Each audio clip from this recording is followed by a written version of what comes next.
Caner Universe, it's Caner Tip Tuesday. Today, the Caner's life and death skill set. It's an actual physical skill set, so tune into this one, and a warm welcome to those of you who are here for the first time, as well as faithful followers of the Cane Fist Way. If you like the content, go ahead and hit the subscribe button. Hit the little bell icon so that you don't miss any future content, and avail yourself of the two free resources. The first one being the no-cost Cane Clarity Call. So if you've been watching now for a while, wondering about how to get trained, you have questions, the Cane, boy, this is the first time I see this. I can't believe it's an actual thing. Yeah, it's been going on for over 30 years now. And the way to have all your questions answered, get it right from the onset, is to text the letter CCC to 305-745-7839. And in less than 24 hours, we'll be on a phone call answering all your questions. You can take notes. We'll give you an actual blueprint to make your cane training happen. Avail yourself of the skill set. It doesn't happen by chance or just by watching these videos. It requires a little bit more than that, and it's an exploratory call, and have all your questions answered so that you avoid frustration. It's going to save you time and funds. And then also head on over. You're on Facebook. There's a group that is open to the public. All you have to do is request entry. They'll let you in. It's called Cane Flow. Look at the description and go ahead and click on there, and we'll see you on the inside. So listen, there are mental, I consider spiritual and mental aspects to self-protection that are most important. What you believe, that's so important in keeping you safe. But the physical component, this is an actual physical component. And what is that physical component? If you don't have this down, it's going to be very difficult to be effective with this tool.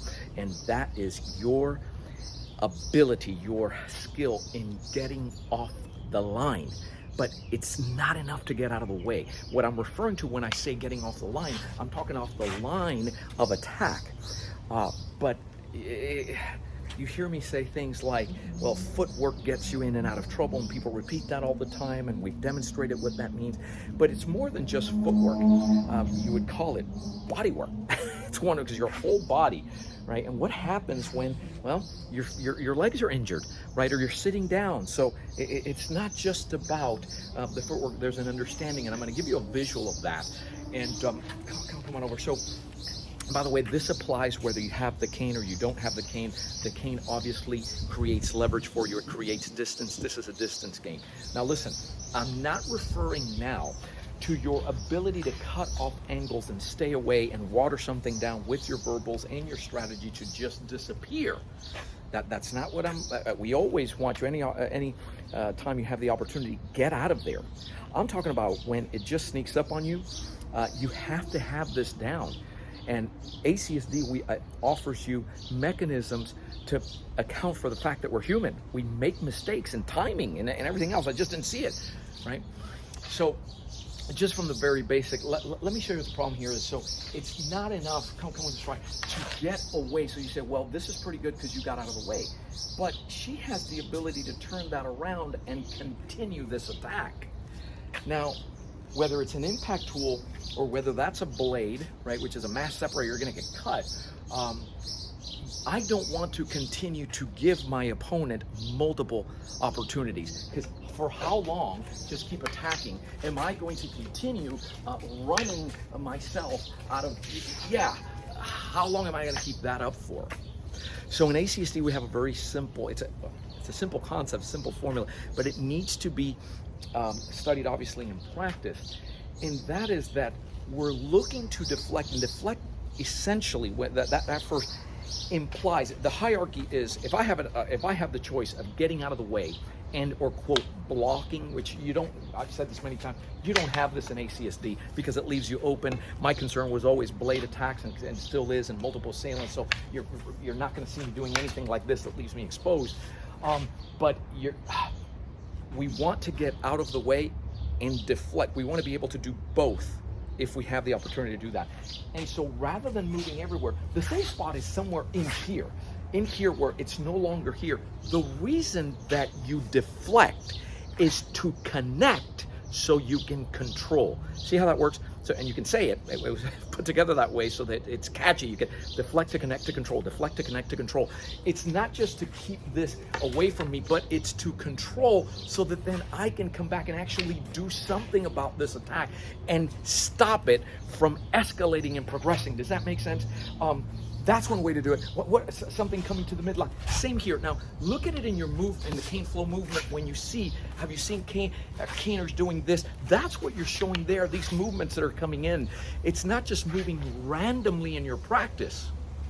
The key is you have to be able to translate it, right, into functionality.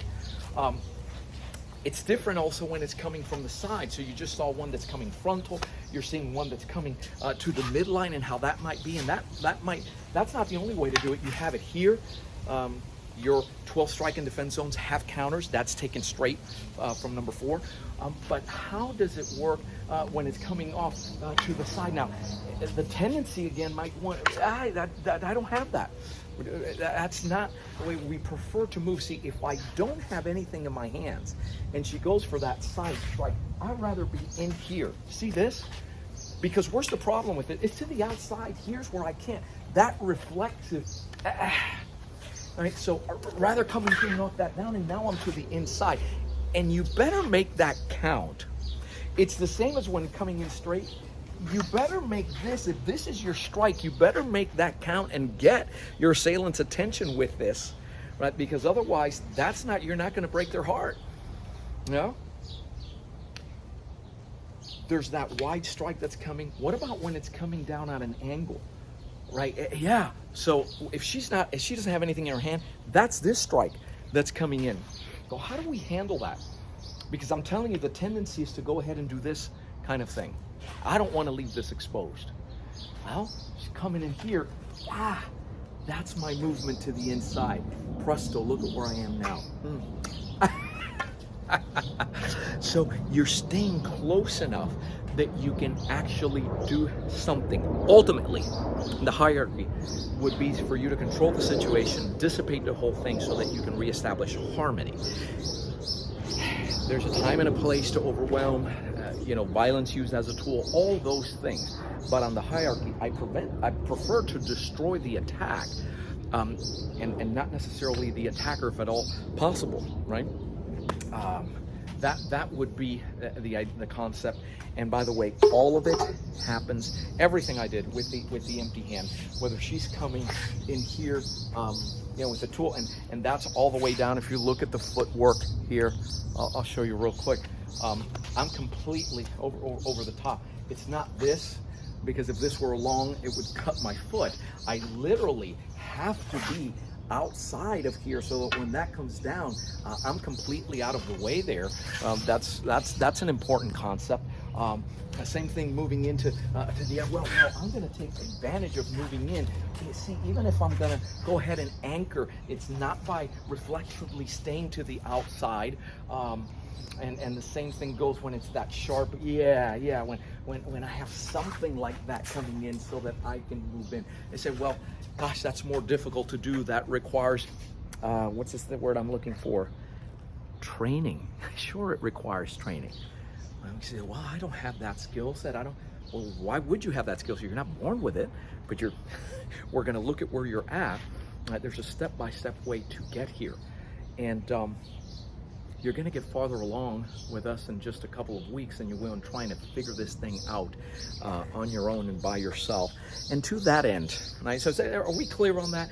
That getting off the line, it's a life and death a skill set in the actual application. Once it comes in, if you don't have the ability to get off the line and understand the dynamics of that, and while you're getting off the line, which is ultimately to control that situation, you don't have it. You don't get it.